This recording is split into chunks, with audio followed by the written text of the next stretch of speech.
Hello, I'm Lawrence Belden Smythe. I'm English, I'm in America, and I'm all about truth. It's my thing.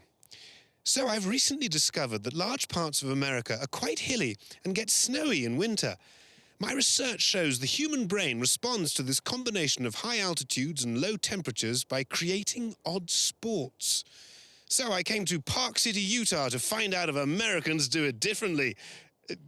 Winter sports, I mean, not the other stuff. At least not in this episode.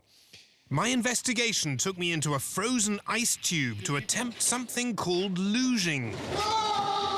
It took me into the secret training rituals of an Olympic silver medalist in something called moguling. You coming back there? And it took me onto the ice for a fashion and speed skating battle with an Olympic gold medalist. You're just going backwards like it's nothing. Anyway, my reporter's waistcoat offers no protection against the cold, so before I freeze my microphone off, let's do this thing. Because my name is Lawrence, and this is America. I'll pack my favorite trousers, my toothbrush and my comb, 'cause America is calling me.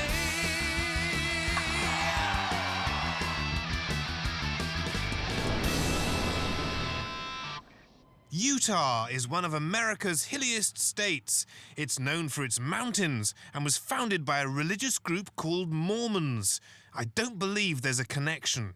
Utah is often buried in snow, and wherever it lies, you'll find people eager to hurl themselves down it.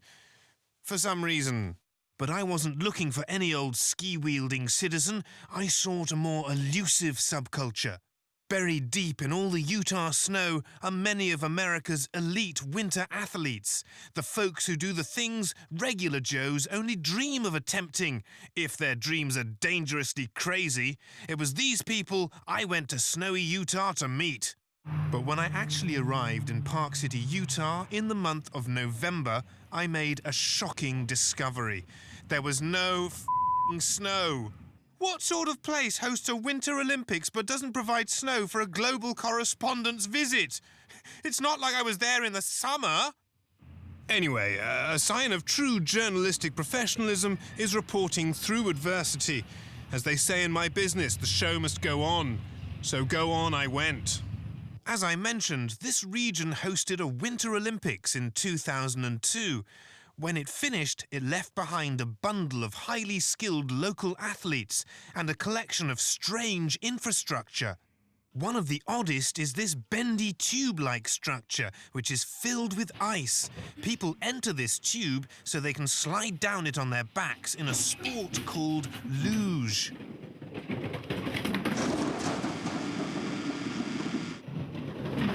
Two of those people are Tony Benshoof and Ashley Walden, members of the American luge team. So, what is luge? Well, luge is the fastest sport on ice. It's an Olympic sport. We hit 90 miles an hour.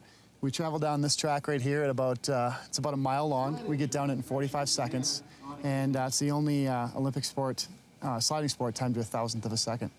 Why do you want to do this? Because it's fun. Like I said, we get down a mile-long track in 45 seconds. We hit, there's 18 curves roughly. We pull up to 5 Gs. Super exciting. It's like the F1 of sliding sports. I'll confess, to this reporter, luging looked like one of the most suicidal activities any human being could attempt. Some folks do it solo, and then there are these chaps. I don't know who decided that was a good idea for a sport. Not that there's anything wrong with it. Englishmen just have personal space issues. That's all I'm saying.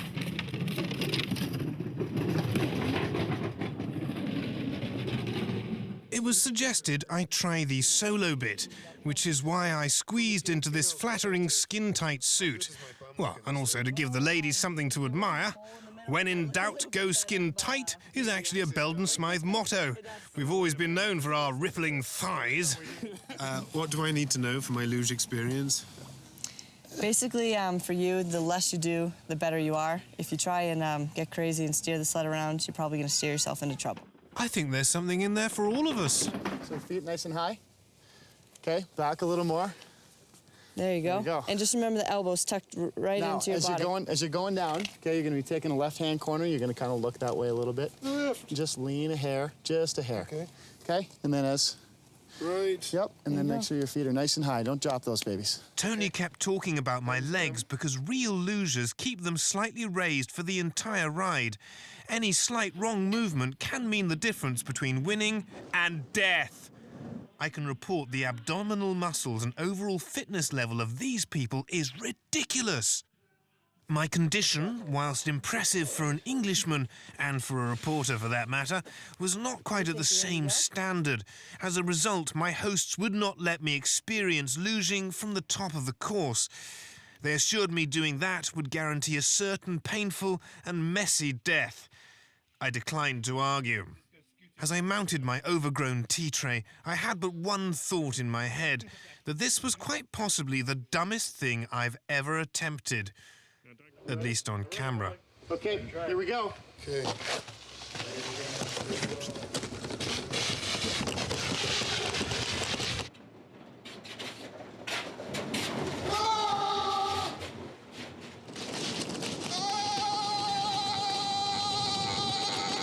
I can report the experience is just as terrifying as it appears. I hope you appreciate what I'm willing to do in the name of truth-seeking. That's probably not good. And then it was over. And I survived. Dignity intact. Everything still intact? It's still there. You all set? Yeah. No, there was a lot of yelling. What happened down there? Wait. You were kind of yelling like a little girl. No, it's a British thing. Oh, a British thing. Yeah, it's a war cry. A war cry.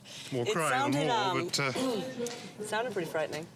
I can conclude from my icecapade, luging is best left to the professionals. There are other supreme winter sports athletes living in this region who don't slide down ice all day. One has been very successful in this unusual sport, which is called moguling. I learn exactly what that means and reveal the previously secret training methods of an Olympic medalist next.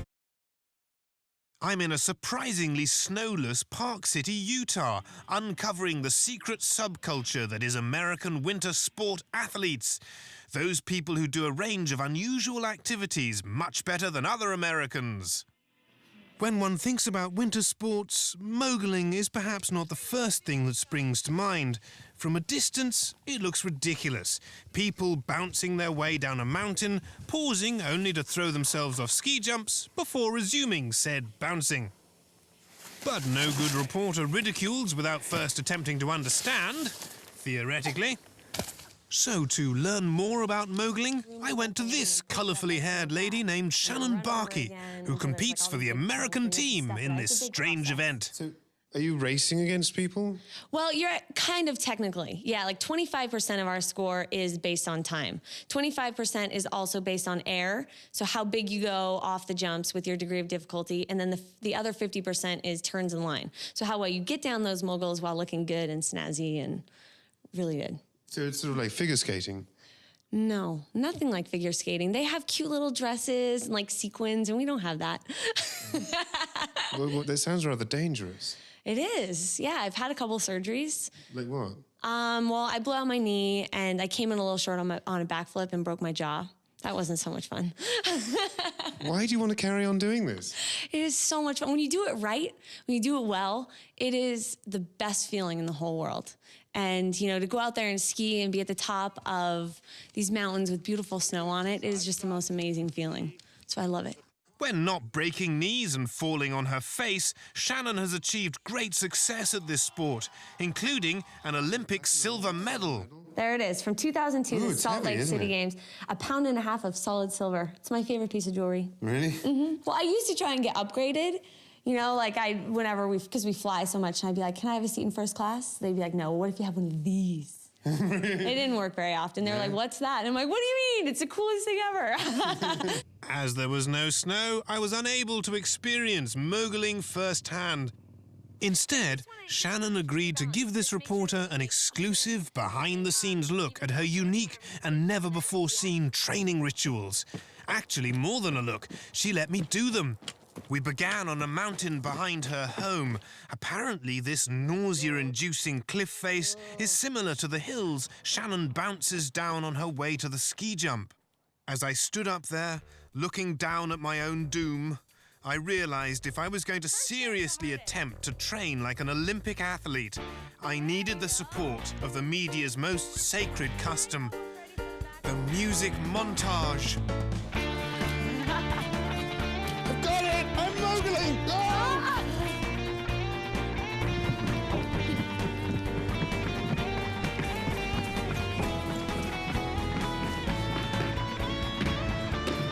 This is my battle. This is my quest. There you go. That was great. To leave the others behind. To beat the best. Like a streak of colored light. Reflecting off ice. Okay, use your thighs. Use your thighs. Every part of me still is strong. Get your butt down. No more Mr. Nice.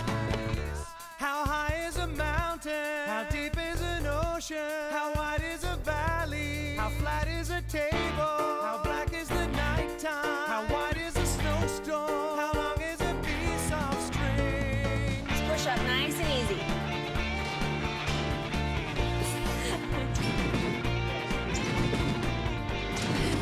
Like I'm mixing my breakfast up. I know.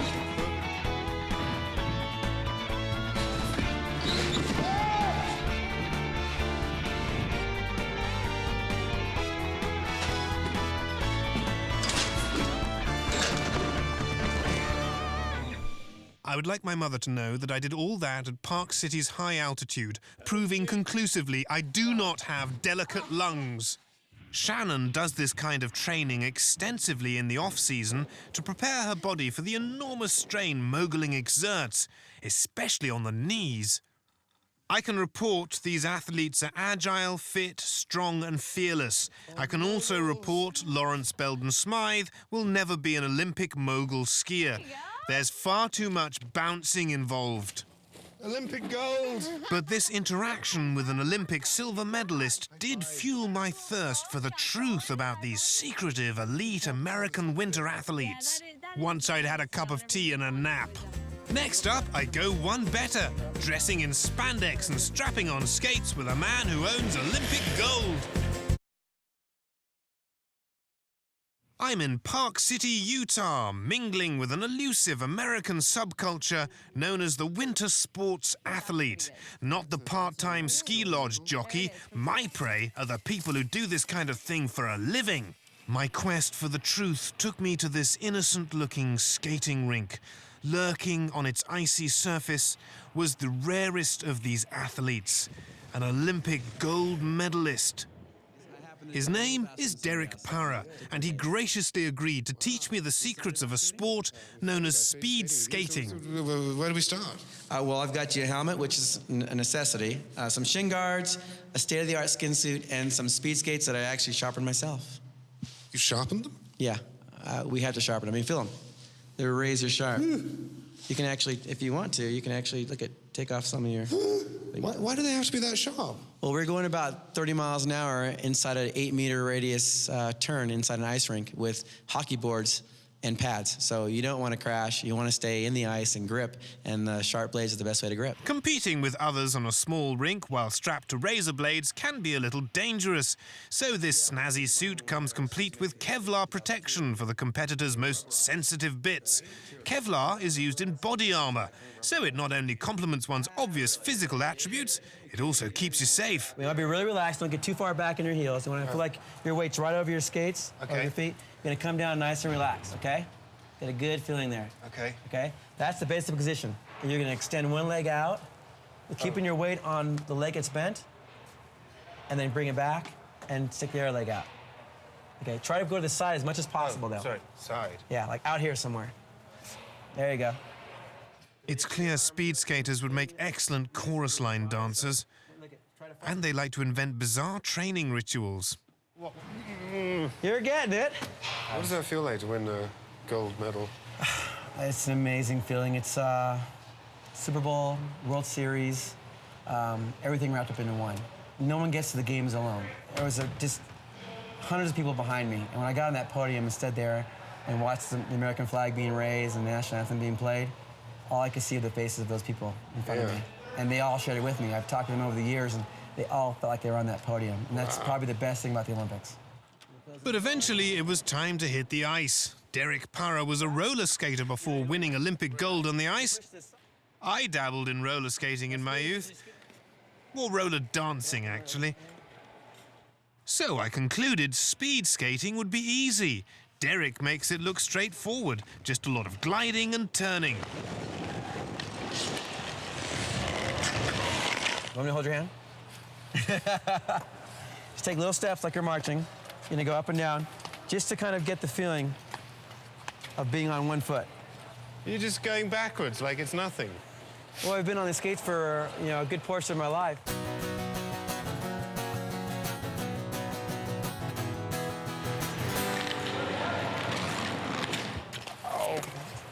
Cramp.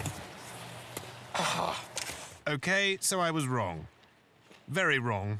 Speed skating at an Olympic level is surprisingly not as easy as it would seem. Want to give you a little push? No.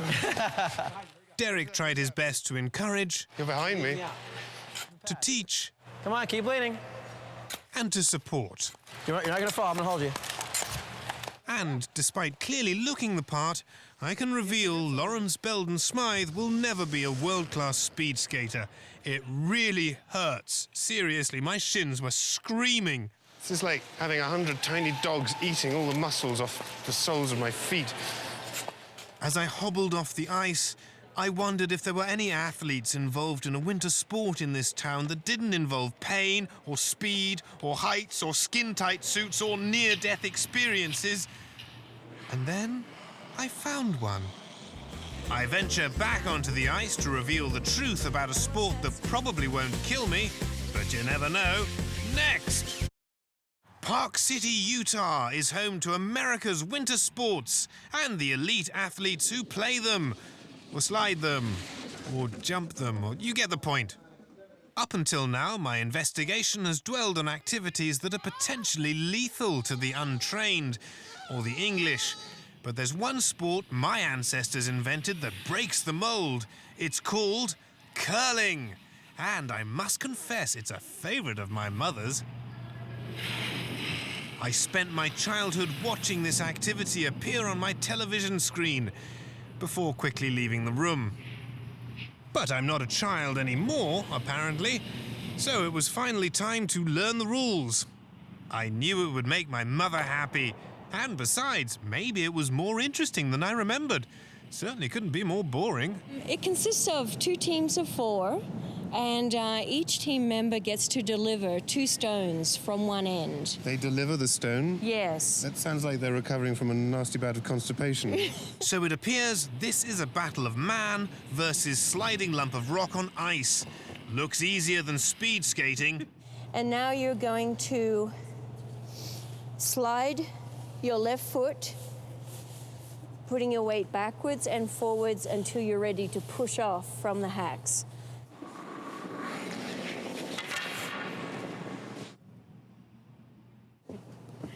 Not bad.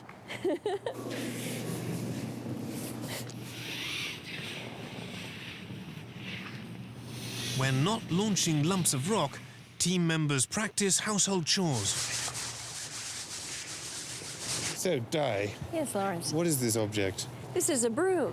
Have you ever seen one before? I've seen a broom before, but this has got, like, a bit of something.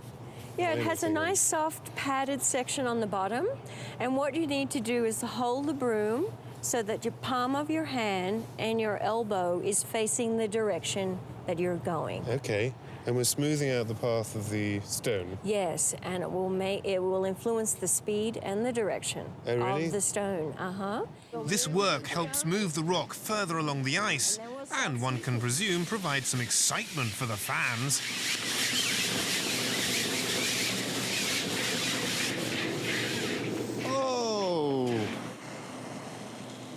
All the action is controlled by the captain, who constantly offers insightful tips and emotional support. Sweep, sweep, sweep. Up, up. Sweep, sweep, sweep, sweep. There are other rules, but you get the basic idea.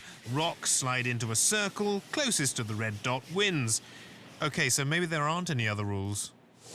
Mother, if you're watching, I'm now ready for next year's mother and son event, and this time it won't end in tears. Sweep! Or screaming. Or knife throwing. Anyway, my curling adventure ended my pursuit of the athletes who perform winter sports better than most of us. I came to Park City with very little understanding of the sports and why anyone would want to do them. I left with a little more knowledge and a lot more admiration for all the people involved.